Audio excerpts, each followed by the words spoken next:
Hello friends, welcome to the ISNA e-medical classes. Today we will discuss regarding care coordination event related to medical reconciliation and administration. First we will discuss regarding what is the care coordination event related to medical reconciliation and the administration.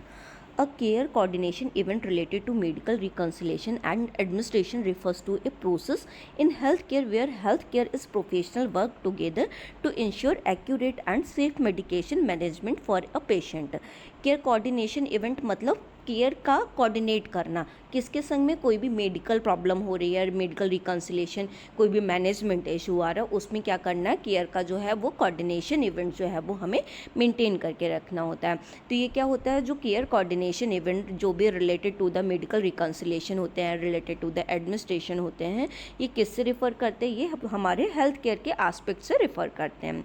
Where health care professional work together, जहाँ पे जो health care professional होते हैं वो क्या करते हैं, एक साथ में मिलजुल के काम करते हैं to ensure accurate and safe medication management. क्यों काम कर रहे हैं, क्योंकि जो भी सेफ मैनेजमेंट की जो भी पॉलिसी है, जो भी सेफ मैनेजमेंट कैसे किया जा सकता है, कोई भी ड्रग्स का, कोई भी हेल्थ केयर देने का, तो उसको कैसे करके हम कर सकते हैं, कैसे करके केयर को हम सेफ कर सकते हैं, कोई भी पेशेंट को जो भी हमें केयर देनी कैसे उसको सेफ बनाया जा सकता है. तो हेल्थ केयर प्रोवाइडर्स जो होते हैं वो साथ में मिलजुल के उसके लिए वो काम करते हैं. This event typically involves a series of coordinated activities. इसमें क्या रहता है, केयर कोऑर्डिनेटेड इवेंट में स्टेप बाय स्टेप जो है वो बहुत सारी प्रोसेस रहती है, मतलब सीरीज ऑफ कोऑर्डिनेटेड एक्टिविटीज़ रहती है, मतलब बहुत सारी एक्टिविटीज़ जो होती हैं स्टेप बाय स्टेप जो है वो करनी होती हैं. Aimed at reconciling a patient medication regimen. इसमें क्या रहता है, हमारा एम जो रहता है, मेन जो एम है वो रहता है कि पेशेंट को जो है वो दवाइयाँ जो है, मेडिकेशंस जो है वो पहुँचाई जा सकें. एड्रेसिंग एनी डिस्क्रिपेंसी और concerns and ensuring proper administration of medication. इसका क्या रहता है, कोई भी इशू आ रहा है, कोई भी जो कंसर्न आ रहा है, कोई भी डिस्क्रिपेंसीज आ रही है, तो उसको क्या करे, उसको वो एड्रेस कर सके, उसको वो रिजॉल्व कर सके. जो भी किसी भी चीज़ का पर्टिकुलर वन का कोई भी कंसर्न है उस प्रॉब्लम को वो रिजॉल्व कर सके. And ensuring proper administration of medication, और ये इंश्योर कर सके जो भी एडमिनिस्ट्रेशन किया जा रहा है, जो भी मेडिकेशन जो है वो एडमिनिस्टर की जा रही हैं वो सही तरीके से की जा रही हैं कि नहीं की जा रही हैं. Here is a breakdown of the key component involved in such an event. यहाँ पे कुछ की कंपोनेंट्स जो हैं जो ऐसे दिए गए हैं जो रिकन्सिलेशन एडमिनिस्ट्रेशन, जो मेडिकल रिकन्सिलेशन है उसमें जो है वो काम करते हैं. फर्स्ट क्या है, मेडिकल रिकन्सिलेशन. मेडिकल रिकन्सिलेशन क्या है, this step involve gathering and verifying a patient complete medication history including prescription medications, over the counter drugs and herbal supplements और vitamins they may be taking. इसमें क्या रहता है, इसमें बहुत सारा डेटा जो होता है वो पेशेंट का कंप्लीट हमें गैदर करना होता है. पेशेंट के related to the medical history हो सकती है, क्या मेडिकेशंस उसको चल रही हैं, कितना डोज जो है वो प्रिस्क्राइब किया गया, कोई भी काउंटर ड्रग तो नहीं है, मतलब कोई भी ऐसा ड्रग्स तो नहीं है जो उस मेडिकेशंस के संग में काउंटर करता हो, मतलब कोई ऐसा एडवर्स इफेक्ट जो है वो क्रिएट कर सकता है, कोई हर्बल सप्लीमेंट चल रहा है, कोई विटामिन चल रहा है, तो ये सारा डिटेल जो है वो लेना होता है.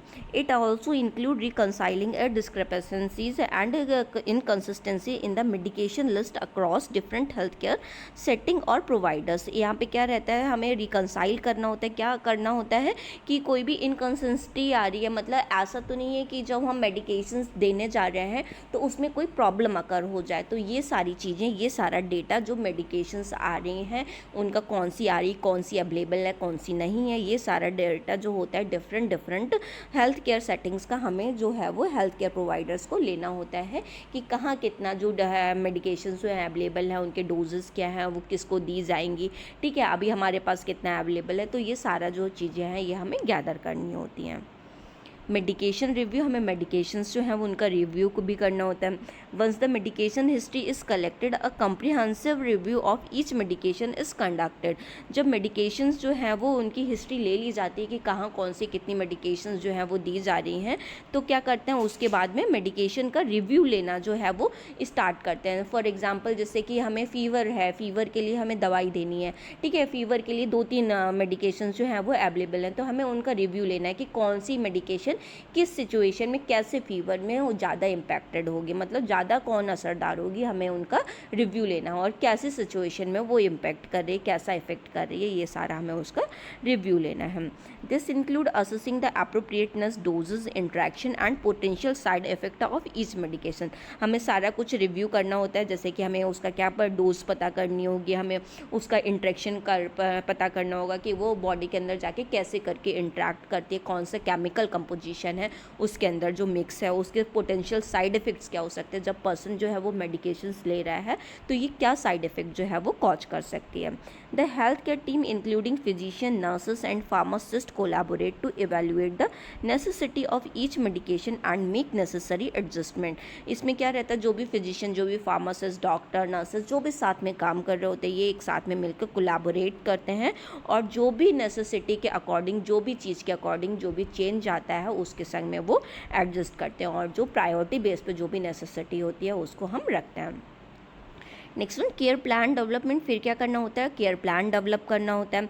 Based on the medication review the health care team develop a personalised care plan for the patient on the basis of the medications. क्या रहेगा, जो हेल्थ केयर टीम जो होगी वो क्या डेवलप करेगी, एक पेशेंट के लिए एक केयर प्लान डेवलप करेगी कि इस पर्सन को ये मेडिकेशन दी जा रही है, इतने टाइम के लिए दी जा रही है और ये पेशेंट जो है वो कितने दिन में सही हो रहा है, उसके क्या साइड इफ़ेक्ट्स वगैरह जो हैं वो देखने को मिल रहा है। This plan outlines the medication to be continued, discontinued or changed, and it may include additional intervention such as the lifestyle modification and referrals to other healthcare providers. ये जो outlines जो दी जाती हैं पेशेंट को जब दवाई दी जा रही होती है, ये कंटिन्यू भी किया जा सकता है एज पर द सिचुएशन। ठीक है, एज पर द सिचुएशन अगर कुछ एडवर्स इफेक्ट या फिर कोई भी प्रॉब्लम देखने को मिलती है तो उसको हम डिसकंटिन्यू भी कर सकते हैं, उसको हम चेंज भी कर सकते हैं और एडिशनल कोई इंटरवेंशन है, कोई भी मैनिपुलेशन है वो भी हम कर सकते हैं। हाँ, अगर उसके अकॉर्डिंग हमें लाइफ स्टाइल मॉडिफिकेशन करना होता है, कोई भी दवाई अगर हम उसको दे रहे हैं तो लाइफ स्टाइल का मॉडिफाई करना है तो वो भी हम कर सकते हैं एज पर द जो भी नेसेसिटी होगी उस टाइम पे। नेक्स्ट वन है पेशेंट एजुकेशन। हमें पेशेंट को ड्रग के रिगार्डिंग जो है वो एजुकेट भी करना होता है। Effective communication with the patient is crucial during care coordination event. Special care जो है, क्रूशियल केयर जो है ड्यूरिंग जब मेडिकेशंस पे है तो उस टाइम पे वो दी जाती है। Health care professional educate the patient about their medication including proper administration technique, potential side effect to watch for and the importance to adherence to the prescribed regimen. जो हेल्थ केयर प्रोवाइडर्स जो होते हैं वो patient को regarding to the drugs जो होता है, जो भी मेडिकेशन जो चल रही है उसके रिगार्डिंग जो भी साइड इफ़ेक्ट्स जो होते हैं, जो भी टेक्निक से वो एडमिनिस्टर की जाएगी, कोई भी पोटेंशियल जो चीज़ आ सकती है, कितना डोजेस लेना है, कब लेना है, कोई प्रिस्क्राइब्ड रेजिमेन इसके संग में ऐसी कोई चीज़ तो नहीं है कि डूज जो फॉलो करने हैं, डोंट्स जो फॉलो करने हैं, मतलब क्या चीज़ें करनी है क्या चीज़ें नहीं करनी है, ये सारा जो हेल्थ केयर प्रोवाइडर जो है वो पेशेंट को बताता है। Patient engagement and involvement in decision making are encouraged to enhance medication safety. Patient का इंगेजमेंट जो है और जो इन्वॉल्वमेंट होता है उसके डिसीजन मेकिंग में कि वो खाना चाह रहा है दवाई की नहीं खाना चाह रहा है, कोई चेंजेस तो नहीं लेना चाह रहा है, as per the medication safety देखते हुए, एज़ पर द पेशेंट का कंसेंट देखते हुए हमें वो भी चीज़ें करनी पड़ती हैं। Next one, documentation and communication. Accurate documentation and medication changes and the care plan is essential to ensure continuity of care. हमें एक्यूरेट डॉक्यूमेंटेशन भी करना होता है, जो भी पेशेंट को मेडिकेशन दी उसके अकॉर्डिंग जो भी चेंज किए केयर प्लान में, ठीक है, जो अगर कंटिन्यू रखा, डिसकंटिन्यू रखा, जो भी हमने किया है वॉट एवर इट इज़ वो हमें क्या करना होगा, डॉक्यूमेंट करना होगा। The health care team communicate these changes to the patient, primary care physician, specialist and other relevant provider to maintain a coordinated approach to the patient care. अगर कोई भी चीज़ है, अगर हमने नई इंटरवेंशन किया, कुछ भी मैनिपुलेशन किया है तो हमें क्या करना होता है, दूसरे को भी कम्युनिकेट करना होता है। कोई भी डॉक्यूमेंटेड चीज़ है तो वो भी हमें अपना वर्बल रिपोर्ट, रिटन रिपोर्ट जो है दूसरे को सबमिट करनी होती है, ठीक है। तो हमें इस साथ में कम्युनिकेशन भी सही रखना पड़ता है और हमें जो भी चीज़ें हम कर रहे हैं पेशेंट के लिए, फिजिशियन को, स्पेशलिस्ट को, कोई भी रिलेवेंट केयर प्रोवाइडर है उस पेशेंट का, तो उसको हमें सारी चीज़ें कम्युनिकेट करनी होती हैं। नेक्स्ट में फॉलो अप एंड मॉनिटरिंग, उसका हमें जो मेडिकेशंस है उनको फॉलो अप भी करना और उनको हमें मॉनिटर भी करना है। After the care coordinated event the patient response to the medication changes is monitor and evaluated. ठीक है, आफ्टर द केयर हमें उसको जो भी इवेंट चल रहा है उसको हम देखते हुए उसका मेडिकेशन का अगर कोई भी चेंज अगर आ रहा है, कोई भी जैसा पेशेंट का एज पर द रिस्पॉन्स जो है उसको हम मॉनिटर करेंगे पेशेंट को, और उसको हमें देखेंगे कि पेशेंट जो है वो अच्छी तरीके से उसकी हेल्थ है वो इम्प्रूव हो रही है कि नहीं हो रही है। अगर नहीं आ रही हो रही है तो उसके अकॉर्डिंग हम इवेलुएट करेंगे। ठीक है, उसका मेडिकेशन जो होगा वो चेंज करेंगे, जो भी सिचुएशन आ रही है जैसा भी उसको हमें मॉनिटर करना है, और उसके बाद में अगर वो सही हो रहा है तो उसको हम फॉलो अप भी कर सकते हैं। द हेल्थ केयर टीम में be schedule follow up appointment to assess the patient progress. फिर अगर पेशेंट जो है वो डिस्चार्ज होकर चला जाता है तो उसको हम क्या बोलेंगे कि वो फॉलो अप जो है वो करने के लिए फिर से आए, क्योंकि उसको हमें रीइवैल्यूएट करना पड़े कि उसका कितना प्रोग्रेस है वो हो रहा है। Address any concern or side effect and make further adjustment to the care plan if needed. ठीक है, अगर पेशेंट को अगर कोई भी साइड इफेक्ट आ रहे हैं, कोई भी चेंजेस देखने को मिल रहे हैं तो उसको भी उसे हेल्थ केयर प्रोवाइडर जो भी फिजिशियन जो भी उसका ट्रीटमेंट कर रहा है उसको वो रिपोर्ट करने होते हैं, ताकि जो भी नेसेसरी चेंजेस हैं वो उसकी मेडिकेशंस में जो एडमिनिस्ट्रेशन में हैं वो किए जा सकें।